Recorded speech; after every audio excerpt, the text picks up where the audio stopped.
I hear them coming near, their heart it beats with fear. They say my name in shame. My words they were abused, my healing they misused, and now I stand accused. They came to light the flame, they came to watch me hang and burn my gifts away. But once the smoke's removed, my body's been abused. My soul is watching you. My sisters, we have come, the old and ancient ones, return to bring anew. We won't go in your flame, no, none of us will hang. Our voices we reclaim. The burned witches come, gather everyone, and hear what we do say. Welcome to Burnt Witches, a limited series podcast where history rises from the ashes and comes back to you in a modern way. Here we discuss all things labeled magic, esoteric, spiritual, or the modern broad label woo. Looking to dispel myths, we will meet brave souls who came here to help, heal, and educate. But first, a step back in time. For today's show, I'm doing something I originally planned on avoiding. And this is dedicating the show to a well-known famous figure. But for the purpose of this particular show and our topic, it's only fitting that this show's dedication is to a human life whose experience in death created such a ripple in consciousness that nearly 600 years later, she is still studied and spoken of in academic and historical circles. This burnt witch must be addressed. So today, we dedicate this show to the life of Joan of Arc, a French heroine and saint who was labeled a heretic, fraud, sorceress, and cross-dresser. Joan was burned at the stake in Rouen, France on May 30th, 1431 at the age of 19. Her dedication to the French cause and death turned her into a national symbol during the Hundreds-Year War. And according to some scholars, no event during the Middle Ages created a bigger international sensation than the persecution of Joan. What was she guilty of? Joan convinced Charles to let her fight, dressed as a man, leading the liberation of Orleans and other victories over the English, which saw Charles VII crowned. But her failure to liberate Paris found her captured in May of 1430. Joan was captured by the Duke of Burgundy and jailed for a year on charges of witchcraft, heresy, and violating divine law for dressing like a man. Joan also was charged with hearing voices of the divine, which she stated encouraged her to rise up against the English. She was sentenced to death for her charges, but in 1450, almost 20 years past her persecution, Joan's guilty verdict was overturned by a rehabilitation trial ordered by Charles VII. Joan's legend grew, and in 1909, she was beatified in the famous Notre Dame Cathedral in Paris by Pope Pius X. In 1920, she was canonized by Pope Benedict XV. Souls like Joan of Arc are an interesting encounter in the quantum field due to the ripple that they create, their frequency affecting centuries of souls in stories, encouraging acts of heroism. And so for this show, we ask why. Why do certain souls create such a ripple that we are still discussing them? And I thought there was nobody better to ask these questions with and to have this divine conversation than my dear friend, Jasen Bartlett. Now, we first met each other during a remote viewing course. And as many viewers, I imagine, have encountered, sometimes when you just see someone and meet them, you know that you know them. Your soul knows them. And Jasen has many amazing abilities coming here, being a very aware and awake soul. But I like to lovingly call him the quantum traveler. And we have mind blowing conversations. So for this, I welcome Jasen onto the show today. Jasen, thanks for being here. Oh, thank you, Abby. I'm pleased and happy to be here. So Yeah, we have some pretty in-depth conversations. we do. Yeah. We do. Yeah, Jasen is my person that I reach out to when I've just encountered a completely new concept from the quantum realm, and that is just beyond the veil, of going back to source and even other sources. And so Jasen is my sounding board, and we almost ping pong ideas and theories off of one another to see how they stick and how they feel in the body. Yeah, that's the best way. We get to share openly and express things, and then the data, the information flows through, and then once it lines up, then we know, the synchronicities of everything. We know then the truth starts forming, right? So it's Yep. pretty much what it is. A lot of distortion. We just work through the distortion together, and then we find the answer, right? Yeah, absolutely. There is a lot of distortion. And we've covered on the show, we've discussed psychic abilities and mediumship abilities and human design and remote viewing. And at the heart of all of those abilities, what you're tapping into is that quantum realm. Jasen, what is your best description and or how would you describe the quantum realm? How does that look and feel to you?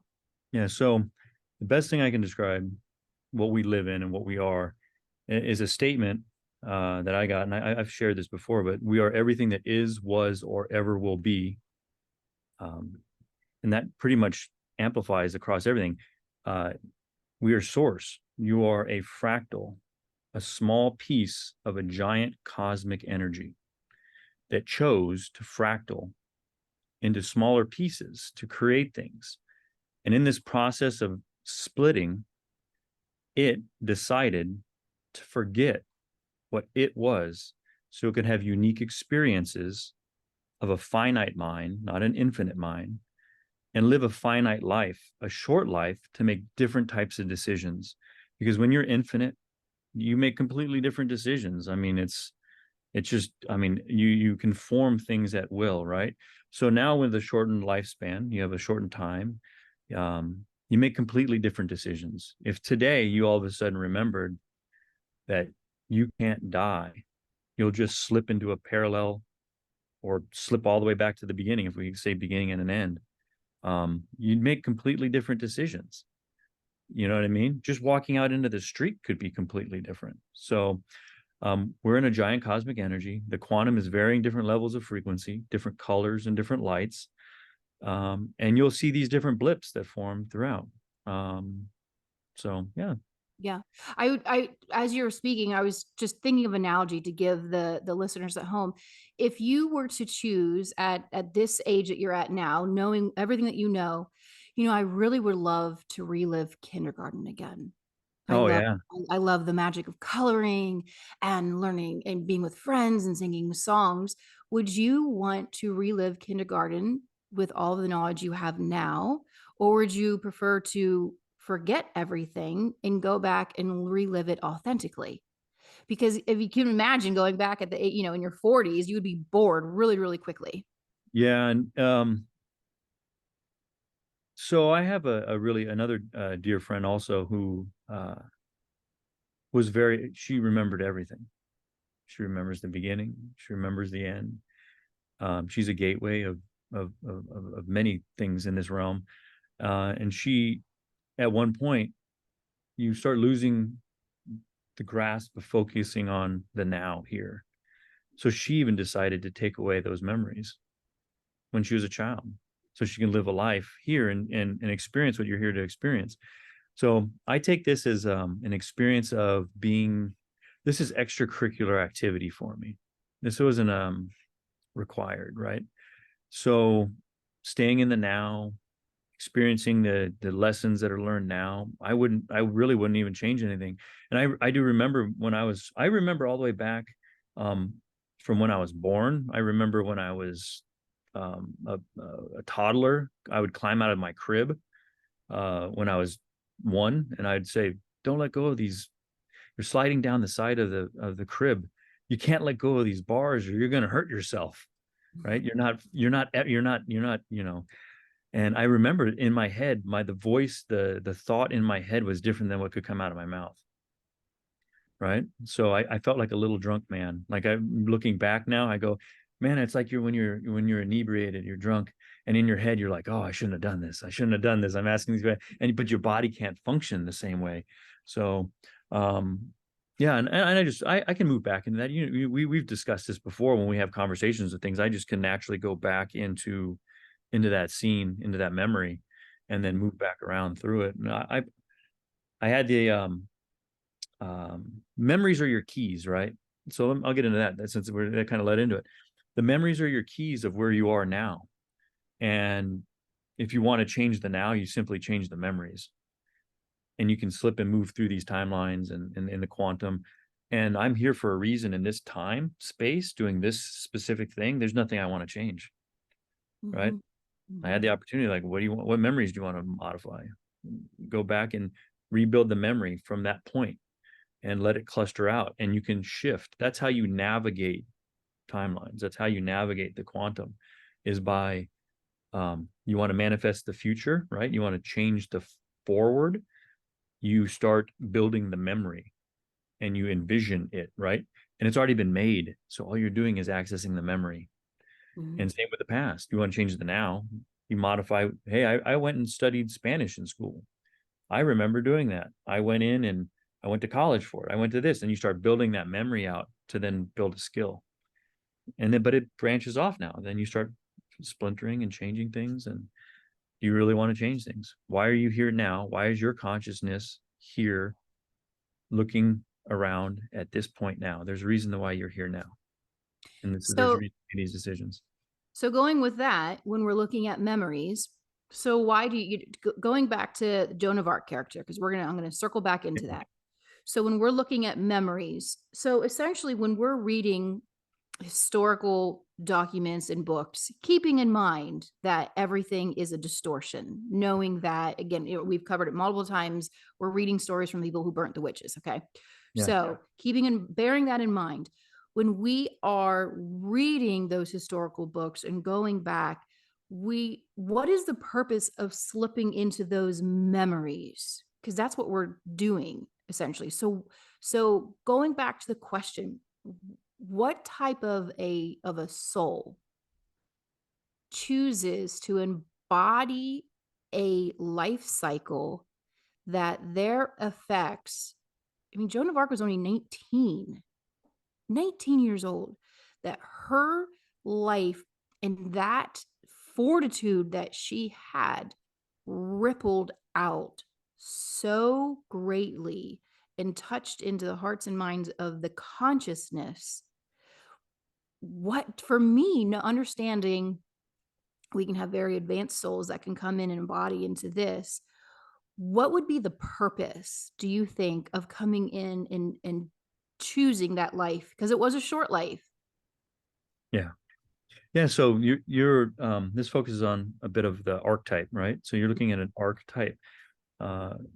If you look at what an archetype really is, we tend to only focus on half of an arc, right? So an arc is like the McDonald's golden arches, right? You have point to point, and there's an arch in between. An archetype being is both of the duality of light and dark. People don't realize that. they only focus on one side of an arc. So you'll hear these terms like archangel, right?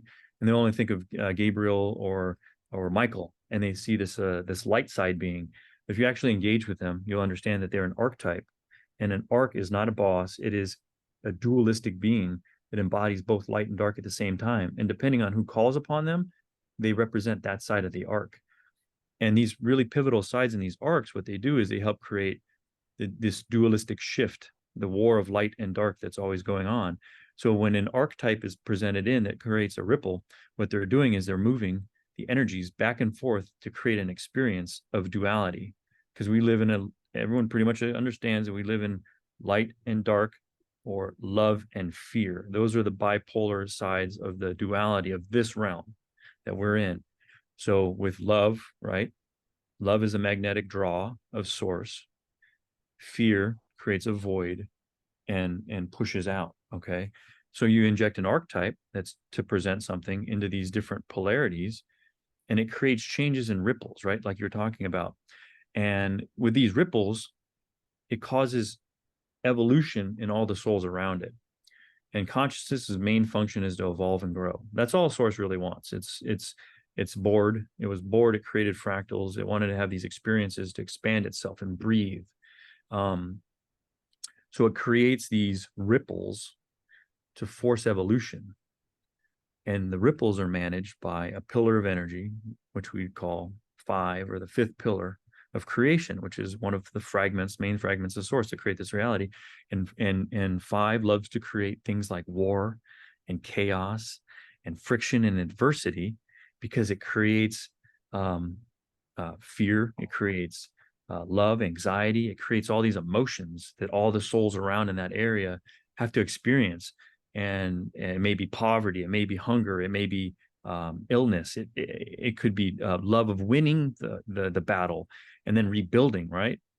So these archetypes get injected into the system just to do that, to literally create a stir in a timeline. And then you're probably asking, like, we have stories, right? Why do we look back at these?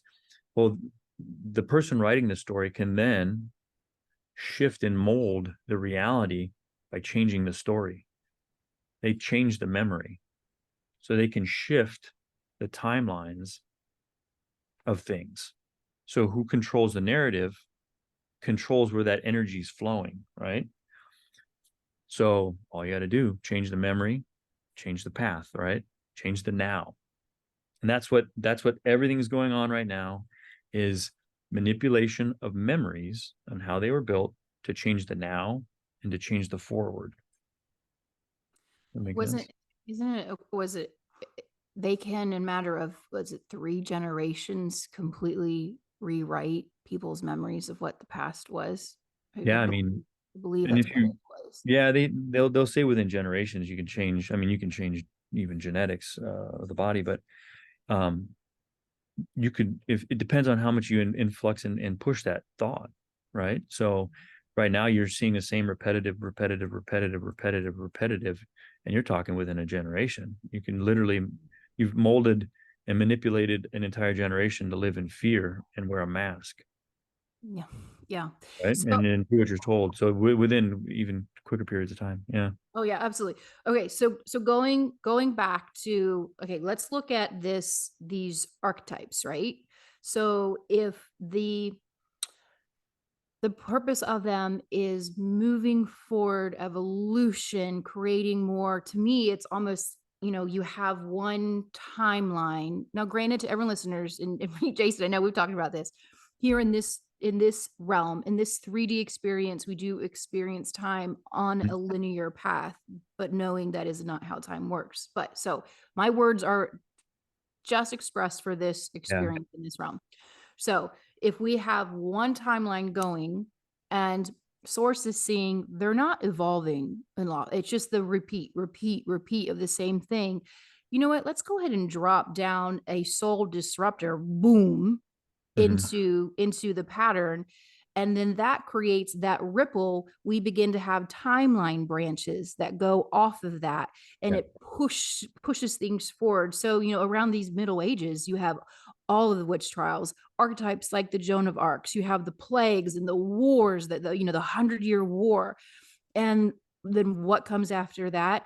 Boom, 1700s, 1800. Now we're looking at the colonialization. It's pushing people literally physically out of this space. And then we start going into industrial revolutions and that era.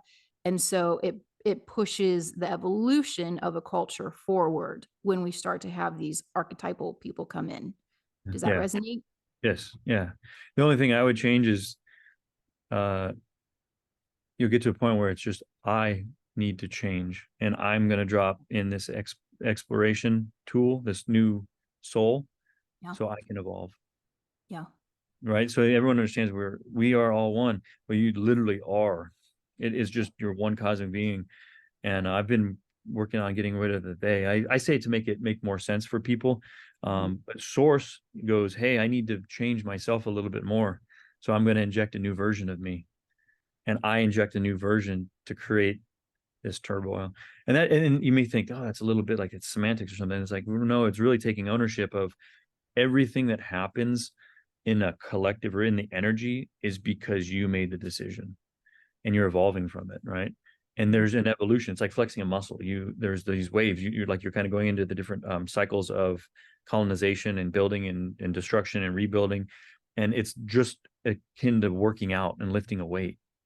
You'll stretch those fibers. And if you look at those fibers as timelines, you're stretching them to make them bigger and stronger, to be more adaptable and able to handle different things, and also to build itself back to remembering what it is.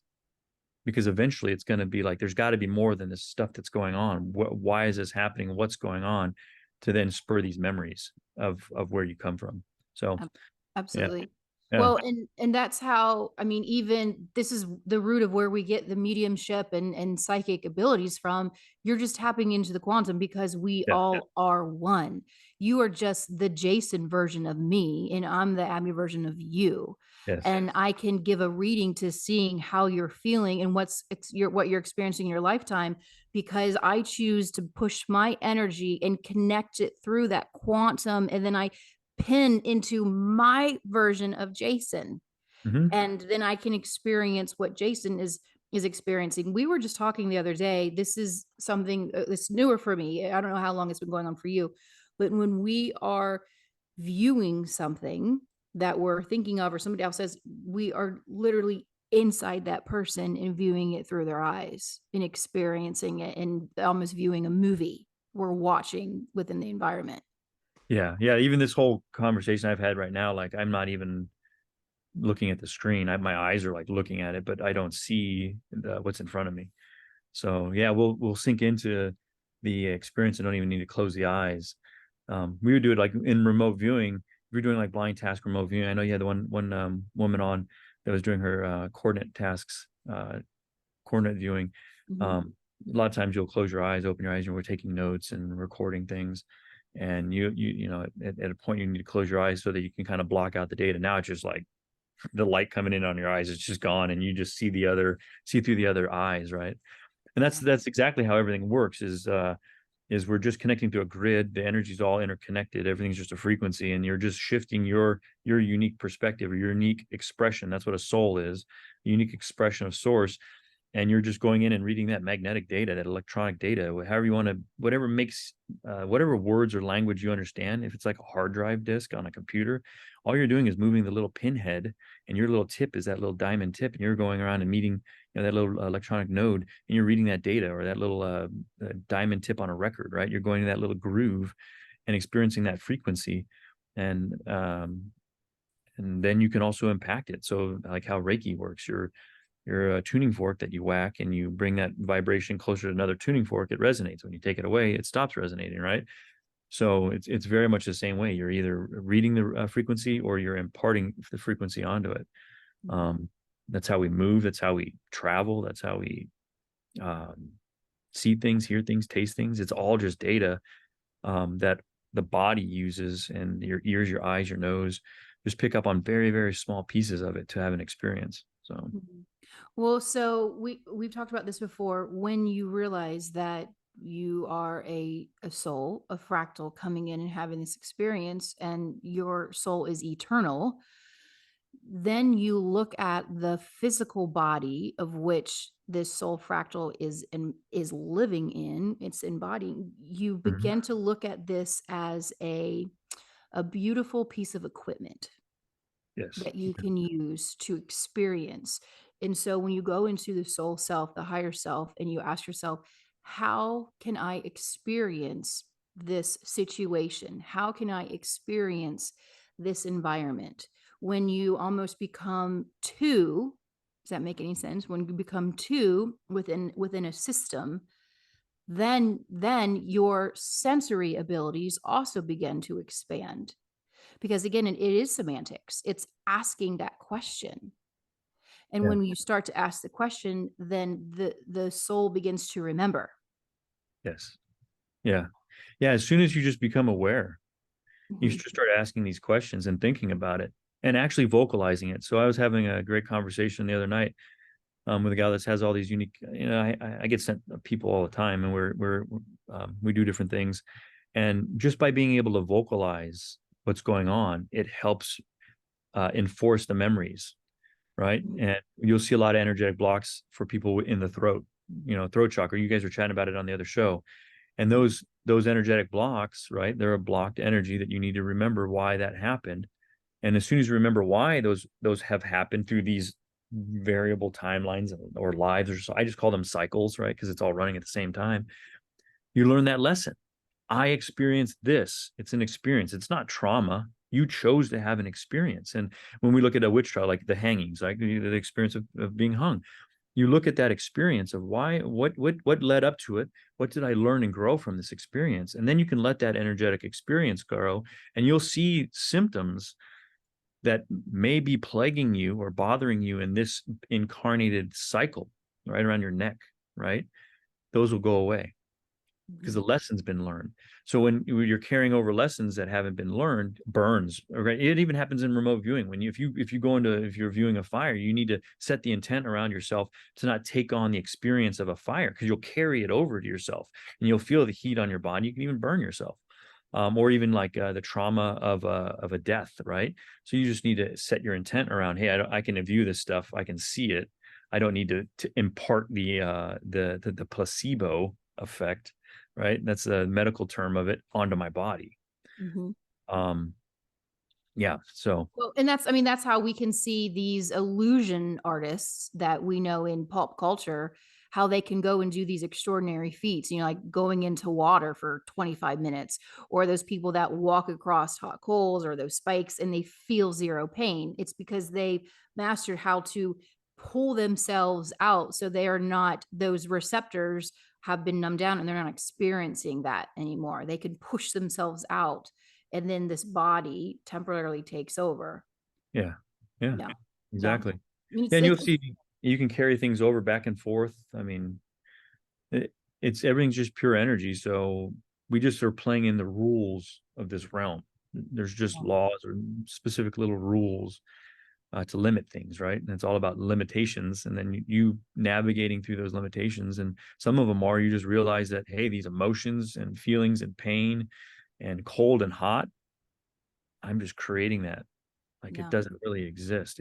I'm in a plane. I'm on an energetic flat plane of energy, and we're just playing around. Yeah. So, So I really want to delve into, because I just heard it come in. I want to talk to you about karma. oh yeah, yeah. What is karma? That's a good question. What would you say? I think a lot of people have kind of a misconception, like karma's despite somebody. Mhm. Your karma is going to come back and get you, and karma is just an energetic frequency that you hold. It's only about you, and it's really about the lessons. And if you keep holding a lesson and not learning the lesson, you'll hold this energy, and cultures call that karma, right? So we've kind of, the collective has um, learned to call that karma, right? Karmic energy, and the back end system calls it that. And I'll refer to the back end systems, anything that's spirit, source, any of these upper layer energetics. I just say the back end system, and we're living in the front end system with an ego and a personality. Karma is something that you'll experience. It's holding on to an energy of an event, and being a part of these trials and the experiences that people have and the adversity that they have, right? They continue to hold that on, and then they reform that and they remanifest it again in this lifetime if they haven't learned the lesson. So all they need to do, and it's all you need to do, is sit down and take some quiet time and take some time and look at these events. And you may have bleed over from another cycle and go, what am I chose this. You get away from the protocol, the victim protocol, the victim persona protocol. That's a protocol that we play in, right? I didn't choose this. I didn't make my name. I wasn't born here. I would never experience this kind of abuse. When you strip that away and you say, I chose all this, what did I learn from it? Mm-hmm. That's when you can release the karma of the experience in the event. Mm-hmm. And the wild thing is, in the quantum, whoever the person, the hangman that hung you as a witch, you're also that hangman. And as you adapt and grow past the experience of the witch side of it, you'll see that in another cycle, you were the hangman. In another cycle, you were the crowd around you. And being source and being part of the all, you're all, the evolution is not just to master the experience from the viewpoint of the witch. It's to master the viewpoint and the experience from every other little piece of consciousness around that experience. So you need to be able to shift into and understand, hey, okay, I'm the viewpoint now of the people that are watching this. I stood by and let this happen, and I knew it was right or I knew it was wrong, right? You chose that also.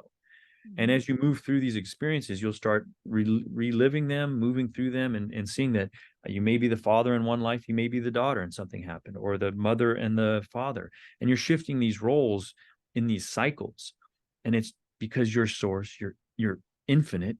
You don't care as source if you do things thousands of times over and over again. You're going to experience it all from every viewpoint. And as new viewpoints are formed in the infinite grid, it's just this rolling out giant onion. You're literally in one breath expanding out all these variables one time to experience all these things. And as these things roll out in our perception of linear time, you're growing and growing and growing and evolving of every standpoint. So you look at the event, you understand why you chose the event, the experience, right? What you learned from the event, that experience, and then you can let it go. Mm-hmm. And then what everyone wants to do is heal, right? Healing, right? From trauma, just by changing and reframing it to, I learned from an experience. It completely reframes from a negative experience to a growth experience, right? Mm-hmm. And things are going to be tough. They are. That's why you chose to come into this duality. It's not easy. It was designed to be extremely difficult, mm-hmm. To grow and harden consciousness, to make it resilient and grow and expand. And if you could talk to if people out there that if you channel or connect to things, Source made 9 pillars of energy to create this reality. Consciousness resides in the 4th pillar of energy. It's not the first thing made, and it's not the only thing that's made. It's just a portion that manages the reality engine of what we're in. Reach out to it. You can ask it questions. You can talk to consciousness, and it's very quirky. It's very unique, and all it's focused on is growing. It just wants to expand. It knows all this other stuff around it, but it doesn't really mind that much because all it wants to do is grow and expand.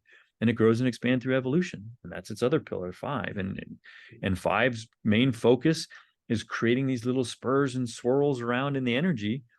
And it wants to create those opportunities for growth. And it's going to make all these different ones. That's its project. You'll hear these terms of projects. Those are the main 9. There's 9 main projects to run in this reality. And it's just to make sure that the beginning, our source is expanding its breath and its energy. Sorry, I get going into these topics. No, you're fine. You're fine. It's absolutely, it's fascinating. There's a couple of things I would love to pinpoint on.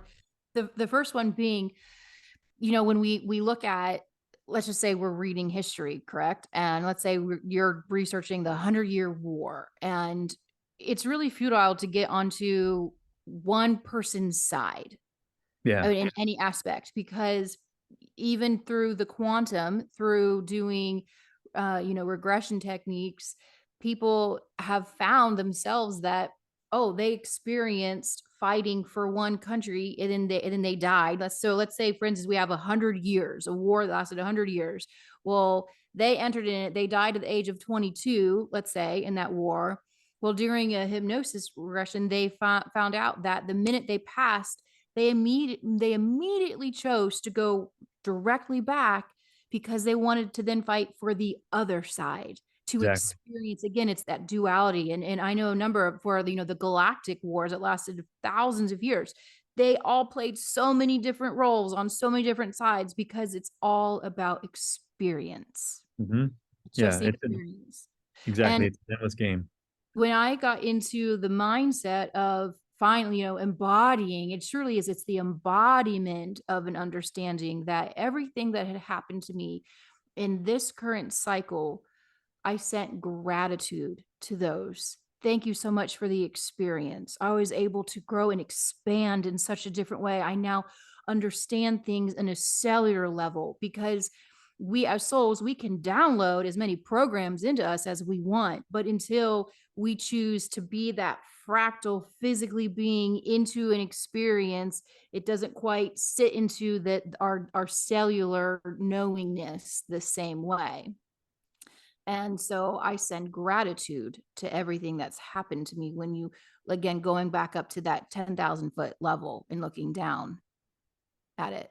And I've shared this with you once in terms of just letting the audience at home know how easy it is when you say, just ask questions to source, just ask questions and see. So I was in a very, very light meditation. So I wasn't deep. I wasn't in deep in theta or anything. And I was just pondering on what is a soul family? What is that? And I was immediately given the vision of source, and it was this light, this embodiment of just sound, and it was pulsing like boom, boom, and I just saw it pulsing like this. And then what was coming out of it were these smaller balls of light coming out. It was like all like boom, boom, coming out, and in each one of those was an experience, was a fractal of sound, this unique vibration. And then I saw that splinter off into many pieces. So, but because it came from that similar one entry point and fractaled off, there is a very unique subconscious vibration that it's a tone within it. And that when you encounter the other fractals of what you originally came from, you feel it through the whole body. You can see something like, I know you because you are me. But even going back, we all still originally came from the same exact piece Same of big force one. of source. Yep. Yep. It's actually a beautiful visual of it. And that tone, and people know when they get there, it's that strobing, that womb, womb, right? And our source when you'll hear it from that tone and the color and those little spheres that come off. And then there's even these little pink, like the little connectors, the little tendrils that come off in the end, like little sun rays, right? It's the central sun, right? So, and then from the central sun became the second sun and the third sun and the fourth sun, sun, not no gender or masculine or feminine necessarily, just this what we call a sun, like in the celestial suns, right? So the stars, right?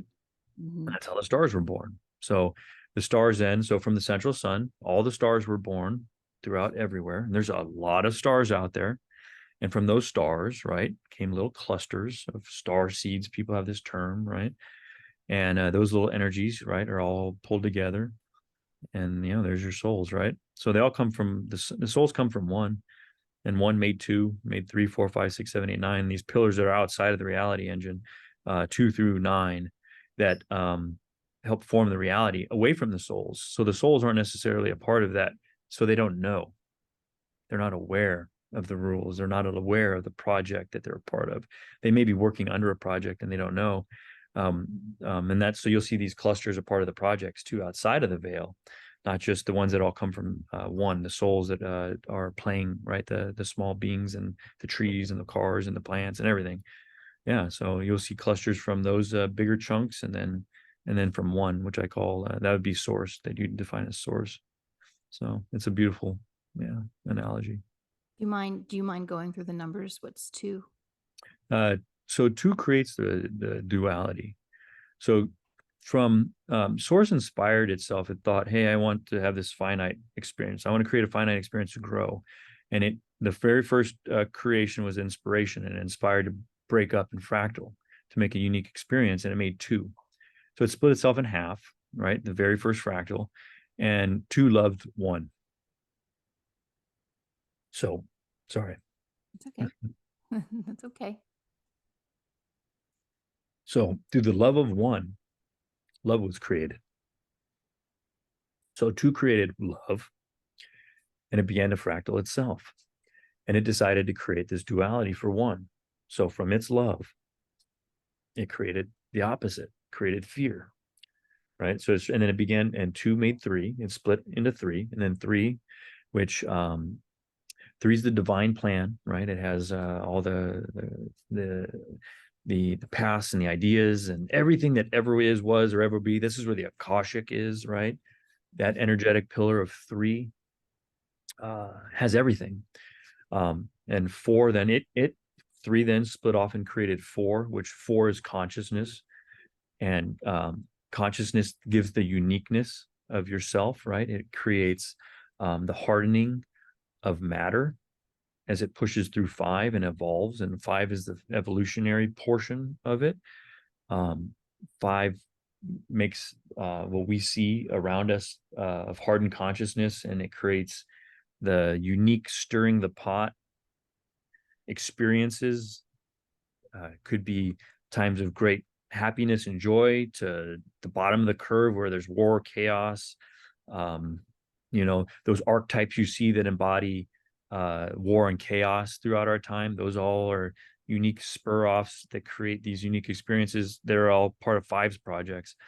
Six is the energetic knowledge and wisdom of everything that comes into our realm. So from the outside in the divine, 3, 6, and 9 are within the realm. And 6 is actually a feminine energy that pulls in and creates the flow of everything that we see in this realm.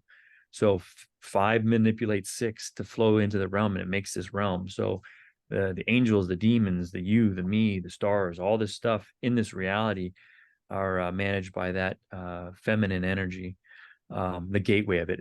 Managed isn't a good term. It's a flow. It's a gateway, right? We get into 7 is desire, to mirror the divine. And this is where the mirroring comes in, right? Where people say, oh, you're a mirror. We're a mirror.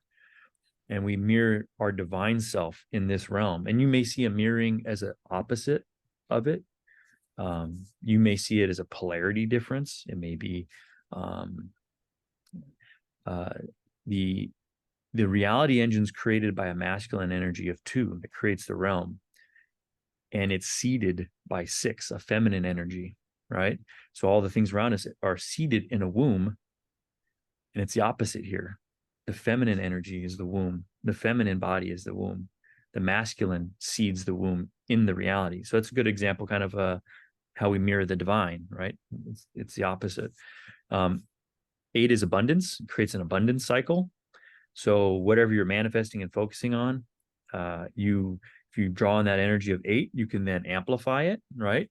Amplify. So that's why you envision something and you want to navigate to it, and you want to amplify it to bring it into reality. You're using that energy of that program or that project of 8, and it'll amplify until it becomes a reality for you, right? And then 9's the tricky one. 9's where the dark kind of part of the duality lies, and the fear. And I'll learn more about 9 eventually. So a lot of these other ones I've engaged with and know real well. 9's kind of a limiter right now. But 9 resets everything, because as soon as you inject fear into that program and you're amplifying, and as soon as you get worried about something, you get scared, boom, it resets. You start over. And that's part of the trick of the duality, right? So you'll follow through with love and manifesting and grow. And then as soon as you get something that slows things up and you get worried, you get scared, right? It stops the manifestation roll. It stops the abundant roll. So that's why you see these stories and these changes and these things that come out, because people are focused on, and the conscious collective is focused on moving towards a certain direction. And the only way you stop that, it's not by just wiping everything out. It's by literally just instilling fear. You don't need to kill somebody to change manifestation. You just need to scare the heck out of them. That's it. And then it stops and it resets and they got to rebuild back up. Wow. So that's the cycle. And then, there's a pattern to everything and there's lights and they have colors. And then you go back to the tones. So these energies, as they split off of one's this pure bright white, and light. The other chunks are different colors. They're different frequencies and tones. Yeah. Yeah. Yeah. I had just so many thoughts going through hearing you describe so many of them. In the beginning part, I almost was going to, when we look at Greek mythology, the gods and goddesses, that they almost embodied some of the archetypes that you're seeing in the 9 pillars. And could that perhaps be a way how they were trying to explain those to people? I'm just thinking just off the cuff. Yeah, right. No, 100%. So you'll see these smaller pieces of energy present itself so that you're able to understand it, right? And you'll the more comfortable you become with things, the more you'll be able to source will present itself in different ways, right? So I never had to people would see spirits as ghosts or like embodied humans, right? I just see them as spheres or energies, right? So when anything comes to me, it's just the energy of it, right? The sphere. I'm comfortable with it being an oddity or something different. You may need to see it as your grandfather, right? So these archetypes then are dwindled down into small little lessons to understand. And some of them are control constructs too, to manipulate and change how things are, right? And some things have unique expressions in themselves. They have this program of free will, right? This you can make decisions, right? Some of them can't. They just play a program, and they literally are set parameters, and they can only play within the parameters. That's where you get the angels and the demons, right? These other flat messengers, they only do their little jobs. They don't spur off and do all these unique things to play like a soul expression has. A soul expression can then manifest things and do all these other neat little unique things and manipulate the energy. Their job is to be these messenger layers to bring things in. And you'll see these God layers too, these archetype God layers like, Ra and, Atlas and different deities. They have a small piece of this story, and you'll start remembering those things. And if you look at what protocol are they bringing forth? Is it a chaos protocol? What control? Is it a control construct, or is it something to actually teach you and have you grow? And if you really look at it, a lot of them, you'll see that it's they're control constructs to get you to force yourself to grow out of it, to push past the control, to remember who you truly are, and to take your power back. These terms that are used in the community, that's why there's friction. It's to push you to wake up, to remember what you are, to then take your energy back and go, wait a minute, like, I'm done. Like, I know now what I am. You can't manipulate me anymore, right? It's kind of that tough love. The best way I can describe it is like tough love, right? So, but yeah, you'll see that with all these different God types. And I've been getting sent people recently. It's like the last 6 months, I've been working with a lot of different people, and they're all different God archetypes, energetic God types, the different cultures of experiencing, from like ocean gods and goddesses, to underworld. A lot of the underworld has been coming by lately. People that have connections to the underworld, to the birth cycles, the life cycles, the death cycles, to the planet, to the weathers, right? And not everything is just deities that they'll go, oh yeah, they called me that. They called me that in this culture or this culture, but this is just what I am. I manage this job. And you'll look at, they see that, wait a minute, it's just job types, cycle programs, and then we call them different things. So yeah. Absolutely. I have experienced that.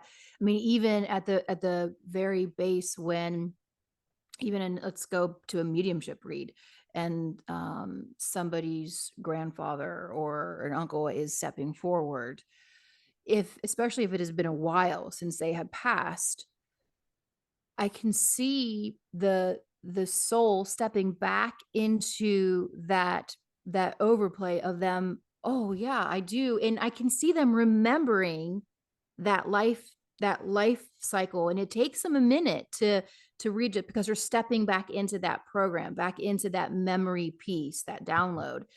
and they're almost looking around and feeling themselves back into that. Oh yeah, I do. Yes, I do remember this. Oh, and then they almost begin to reminisce with themselves. They're reminiscing with themselves Right. about their memories, because it's been a while. And so sometimes I have to, lovingly say, okay, can we kind of focus? Because I have, a family member here who's wanting to speak with you. Yeah.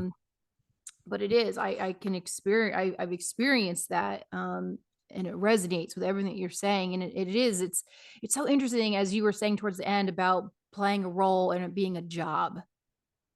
Yeah, it's a job. So I look at things as like job types and archetypes. You'll see like people say archetypes. Archetypes are just, there's a duality of it. But yeah, there's a job function, right? So you'll have people that are healers, right? You have a savior protocol, right? Oh, that's on the flip side. You'll see these job types on the light side and the dark side, and they all have titles, and they go by a title based on their little role. Keeper of timelines, right?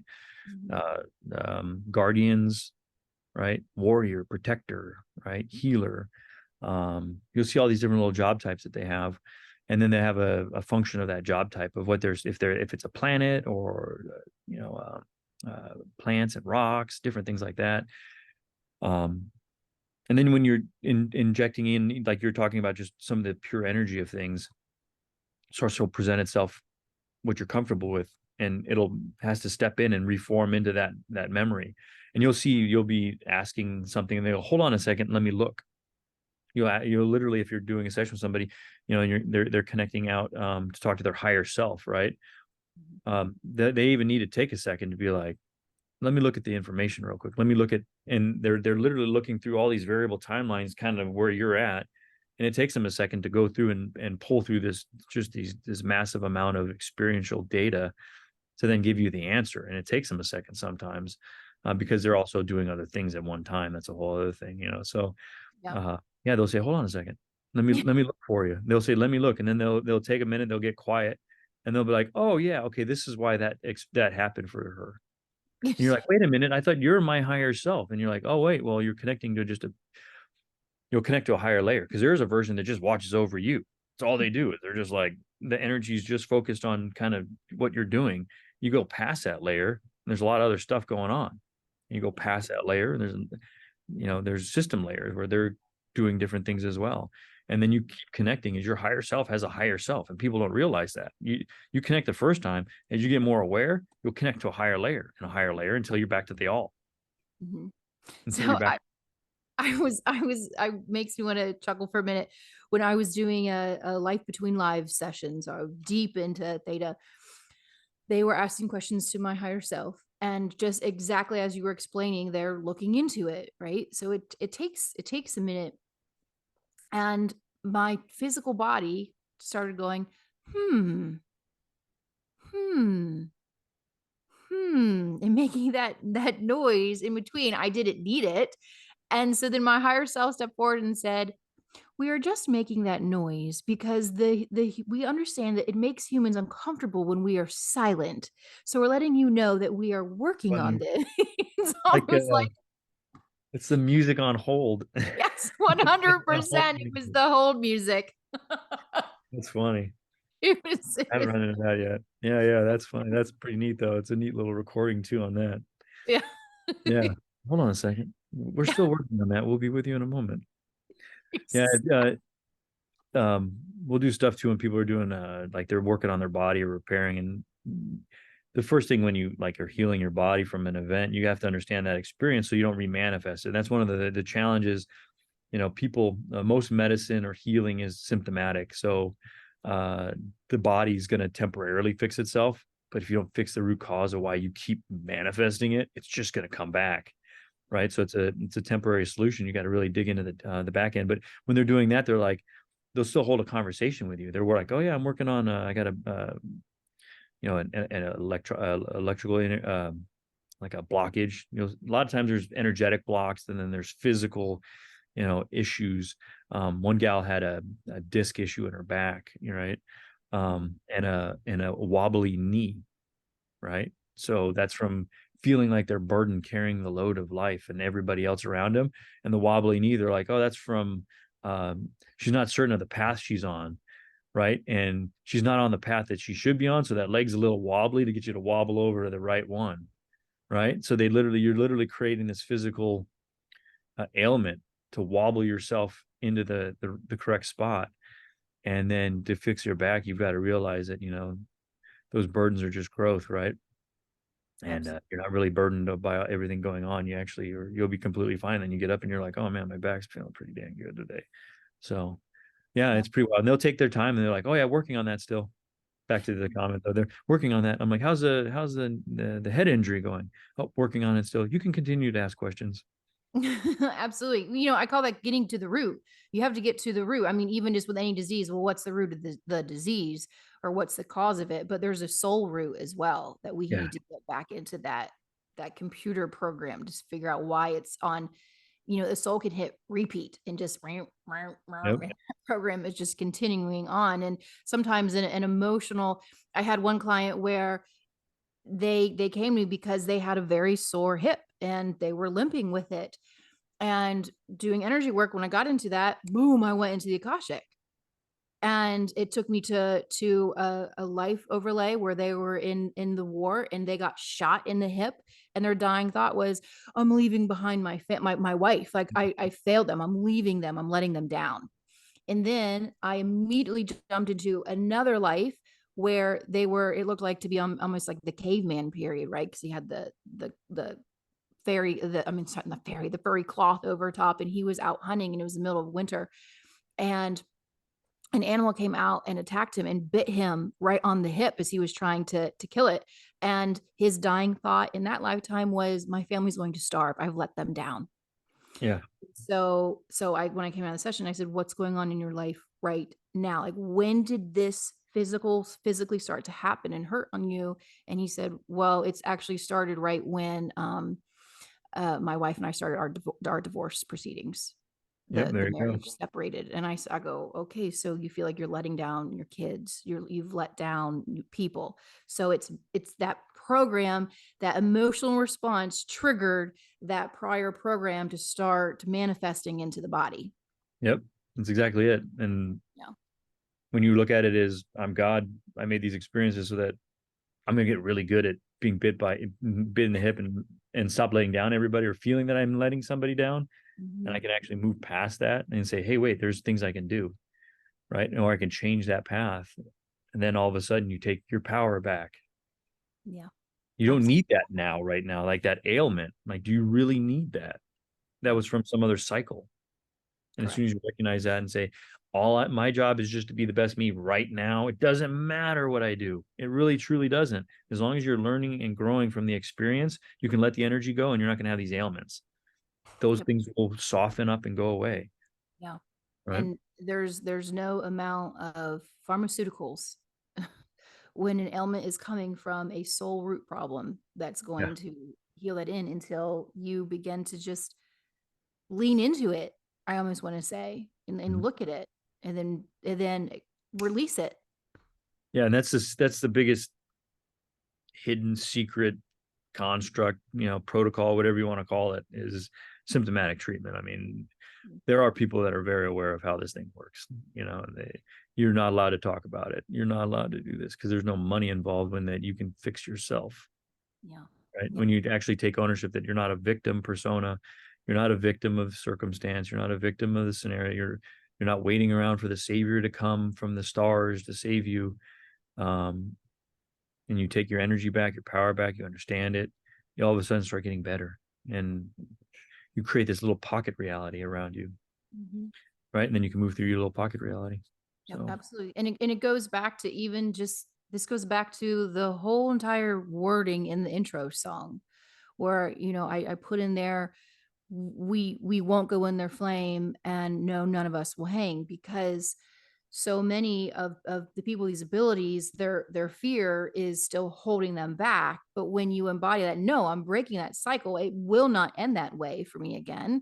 I'm cutting it off. I do not consent. This is a new program. I'm moving past this. I'm healing my voice. I'm using my voice. Then you shut it off, and it doesn't. Yeah. And then let's just visualize that all of a sudden you recognize that you're the hangman, you're the witch, at the trial, you're the crowd, and you all at the same time go, wait a minute, we've learned this lesson. Absolutely. Then the lesson dissolves. The entire experience is done. There isn't going back and cycling it over and over again, because you've learned it from every viewpoint. You've mastered it, right? There's this term in the community of spirituality. They want to know about ascended mastery. I want to be an ascend. I want to ascend, right? You don't descend to ascend. You're there already. You're this multifaceted, multi-local, multi-located cosmic being. You don't need to descend to ascend, right? Yeah. But you can master the experiences. You finally realize, hey, I've got this mastery down. I've got this experience down. I've looked at it at all viewpoints. I'm good with it. I'm really good with it. Let's move on to the next thing, right?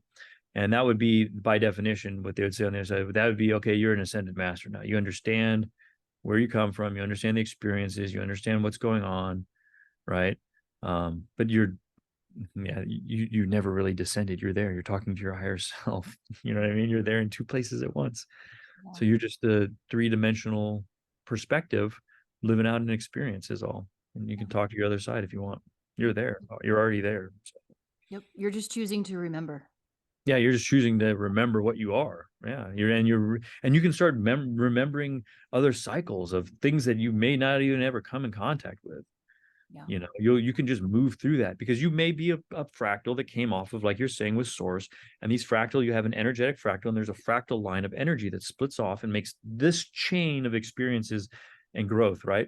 So you may have been a part of all this long chain. You can go through and explore all that if you want to.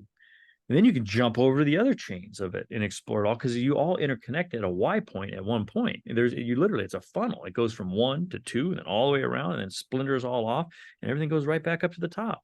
So you can navigate wherever you want to go. And if you look for it, you'll find it. Yeah. No matter what, it's already there. So if you're looking for it, you'll eventually find it. You'll eventually find it. You just need to focus on that, what you're looking for. And that's one of the neat things back to remote viewing. That's why they use those numbers, though. So we give very specific tasks to stay tight within a line. So when we're giving a task, we want to make sure that we're not jumping into another energetic line that we can get into, because there are all these other variables out there. So we don't provide you that. We give you the tasker gives a real specific piece of data, just these numbers, and they'll write out the task and be as specific to an event as they can, give you those numbers to meditate on, so that you pinpoint into the records to that point telepathically, knowing what those numbers mean. You don't know them. You actually weren't told them. You just got numbers. You meditate data, you hit the record. So then when you provide the data back, we can then look at the task second and the data, compare them, and go, okay, you're in the right space, right? Because if you look, you will find it. Yeah. That's how you'll manifest the future of things. That's why when I chuckle when people say, I'll tell you the future. And I say, oh, you're just seeding consciousness. You know, and they even say the last council call I had with the council, we're doing a call, and they're even chuckling because they're like, your words are, we seeded the thought. We don't want to seed her thought. And I'm like, exactly. Because if I tell you, Abby, you're going to find a dog tomorrow or in a week, let's just say, give it a little bit of time so you can ponder on it. You're going to find a dog. You're going to find a dog. You're going to find a dog. You're going to find a dog. You're going to find a dog. You're going to eventually find a dog. If you believe you're going to find a dog, you're going to find a dog. Same with anybody telling you the future of, like, the outcome of a health event of a family member. You know, one gal's like, a psychic told me my husband was going to pass away. I go, the psychic told you, and you navigated to the timeline where your husband passed away. That's all you did. You just navigated into that timeline. If you didn't want to, you could have just stayed in the other timeline. So everything's already there. It's just where you choose to navigate. And that's why we change the story, change the memory, change the outcome, change the now, change the forward, you change the back. You just literally tell enough things, this is different, or this is how it's going, or this is what's going to happen. And that's why the weather, that's the funnest thing if you look at how they try to predict the weather. It's so true. They try to predict temperatures, you know what I mean? They look at some data, but a lot of the time they're like, and you're like, the weather, not even right on the damn weather. The weather's not even right, you know what I mean? They can get it right to a certain point, but.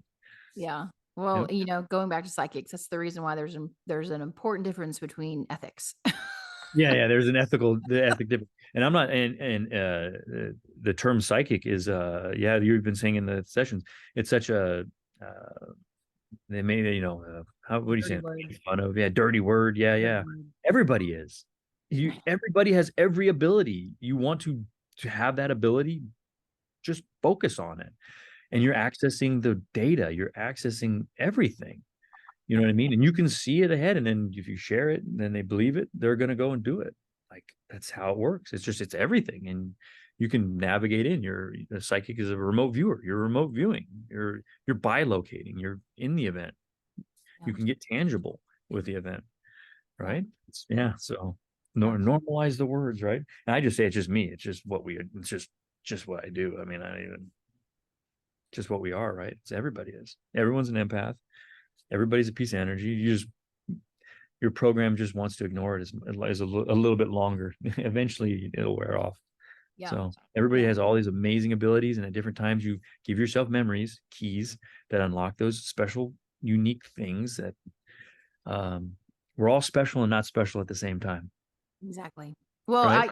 James Van Praagh put it best, and because he said every single person has the ability to be a medium. All right. Yeah. He goes, it's the same way every single person can play the piano, but not everyone is going to be a Beethoven. That's just the difference. It's just a difference. Right. Every single person can learn how to play it. But then we go into, what is the keys and the purpose of this soul cycle for a particular soul. It's just really. And you made these little limiters to experience that unique thing. So, and I personally would just argue, says, if you want to be Beethoven, you can just become Beethoven. Like, you just literally change. I have a pretty wild manifestation story, just kind of based on that. I was at a store getting some spices the other day, and I needed cumin, and there was no cumin. They had no cumin. I'm looking down the rack in the aisle. I'm like, they had 3 different ones. I'm like, you're kidding me. No cumin. I just need cumin. And I look down the one little lower row, and I'm like, I'm going to reach in. And I remember pulling out a bottle of cumin, and there's cardamom all down a row. There's a ton of cardamom. No one likes cardamom today. And I reached all the way down in the middle of the row in the dark aisle. I just reached over, grabbed one of the side cardamons. I pulled it out, and it's cumin. And I go, there we go. I got cumin. And I walked off and left. And it's just because I literally I saw the memory of pulling out cumin out of the cardamom row all the way in the backside, just randomly out of the back. And there's like 12 cardamom. I just grabbed the one, pulled it out. I go, thanks, cumin. Put them in the thing. Off I went. Yeah. Simple things like that. It's a mixture of creation / manifestation.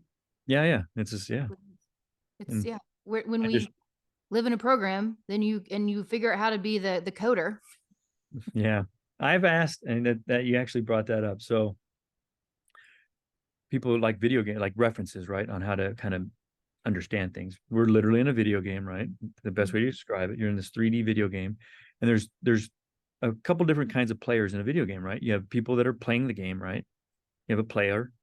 Then we have these NPCs, they call, right? Non-playable characters, right? They're the programs, right? They're running around. They do the side quests for you. They're like, oh, hey, Abby, I need some help. Can you help me find my dog? And they'll go and distract you off your main mission, right? So you got non-playable characters. Now I always ask people, who are all the players in a game? Right? There's 2 most people name, players, non-players. But there's a third player, and those are developers. The developers also can come into a game and play in the game. And those developers tend to have other cheat sheets and little codes to kind of play around in that little realm. And that, so you may run into a developer once in a while. And so I've had that conversation recently about, well, if you have the understanding of how this works, why can't you just shift into becoming a developer? Why do you actually have to stay as a player? Right? That is a beautiful perspective. Yeah, you know what I mean? And then the response was, all you got to do is know the cheat sheets. You just need to know the codes, because everybody has access to the codes. Yeah. All you have to do is remember what you need to do. So then it's just self-limiting, right? You just limited yourself to be a player, or not an NPC, which that's a whole other topic. That's a whole other topic. Yeah. Oh, Jasen, thank you so much. I think that's probably the best place to wrap this conversation up with is become the developer. Yeah. Be the developer. Be the developer. And as every podcast, I end with this note, with this poem. The ashes going higher, the smoke filling the sky. Oh, you didn't see my ancestors coming for me behind. As you light the flame of fear, burning away the inner voice rumbling near. Oh, you thought turning us to dust, we'd lay in the ground bearing your lust. But a fire burns in our blood, memories drum through our veins. We are the burnt witches returned, the ones you thought you'd burned away.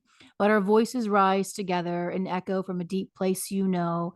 Our hearts, they do not tremble. We've come to awaken and help you know. I changed that word for that poem for you, Jasen, to help you know. Thank you so much again, as always with you. It's such an enlightening and just opening conversation. I follow you on social. Is there any other place that the listeners at home can find you? Yeah, you could reach out. I do have a website, QHHT Arizona. I do QHHT sessions for people. We do remote astral travel sessions too. I do group astral travel stuff. We do face-to-face stuff for QHHTs. Actually, Abby's the one that got me into that. You're the one that said, you gotta go do this QHHT thing. And I went and did one out of nowhere. Had a wonderful session. I'm like, this is the exact same process as a remote viewing. And that's why I really started keying things all together. I'm like, all this stuff everything's so similar. Everything's the exact same intent. So people do find me that way. You can reach out if you're looking to do some kind of work like that. If there's anything else you want to work on, we've kind of run into a lot of unique things. So if you just need a sounding board too, it's a good thing to have a community of people just to chat with, because it makes things a lot easier when you can actually talk about it and people aren't going, that's crazy. So, yeah. Absolutely. It's always important to find your tribe of the not crazy, but amazing people. Yes. Yeah. There's amazing people out there. There absolutely are. So thank you again, Jasen, so much. And thank you for all the listeners at home for tuning in to another episode of Burnt Witches.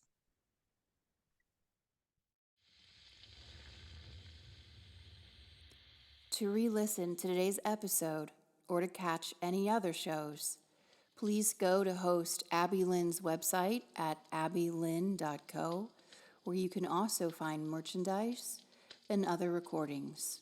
Thank you for tuning in. We'll see you around the fire for the next one.